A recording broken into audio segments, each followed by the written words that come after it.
I started listening to like a lot of the females of 90s country as a kid because I loved female voices. I still love female voices.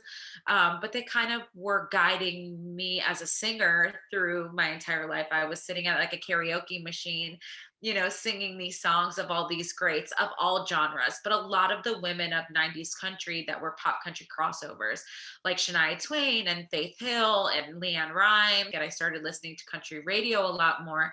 I think what I liked about it was that element of storytelling from some of my influences, like a Carole King, like a Stevie Nicks, a Grace Potter, that we weren't really hearing on the radio and pop music. And I just started listening to more and more country music and being more influenced and inspired by that, even though it was something that I didn't really listen to as a kid. Urban country, where it's like this city meets country, a little bit country with like a rock and roll soul, with the underlining factor just being telling stories that are real and authentic to me. 'Cause I've been sitting with this song specifically not a really long time, but I recorded it kind of right away and I recorded it in my home. I'm so excited for people to hear it, to hear the production. I co produced it with Dave Rico, who also co-produced my last project for last year, and everything was done like in his home or my home, sometimes not together, fortunately safely together sometimes. So it's just so crazy that like,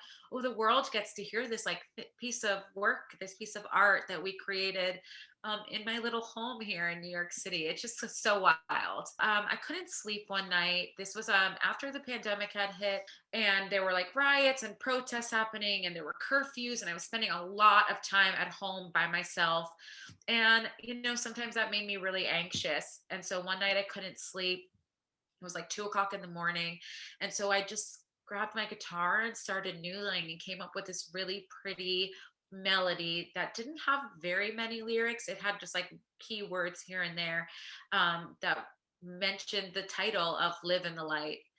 And so I recorded it. I actually think I still have the voice memo. And the next day I got on Zoom with my dad and was like, I was having all this anxiety last night and I couldn't sleep. And here's something I started. It might be really horrible. So like if it is, we can throw it away. And if not, like maybe it's something we can work on. And next thing we knew, we had this song that was just living the light, about, finding the light in difficult times, and loving yourself and loving other one another, and just on those dark days, finding the light. I thought that it was something that I wanted people to hear, but I didn't know if and when I would release it. And actually, at the time, I was doing a weekly series called Live from Lauren's House. And I played it that week, and just seeing the comments of people responding to the message of the song made me realize just kind of how special it was.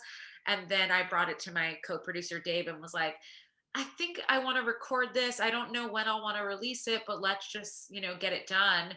And when he sent me the first mix of the song, I just had goosebumps.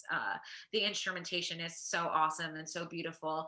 And then I was like, okay, this has to be the next one. It was the perfect way to start a new year, especially after the year we have. It hasn't been officially announced, but this is going to be the first song on another EP that I'm releasing this year. This year, it's going to be 6 songs instead of 5. And every single one of these songs is a song that I wrote after the pandemic hit here in my apartment in New York City, during 2020, and recorded in this time as well. And they're all kind of snapshots of what the year was like for me and what I was experiencing some way, on a personal level, which is really intimate and also nerve wracking and also really exciting as well.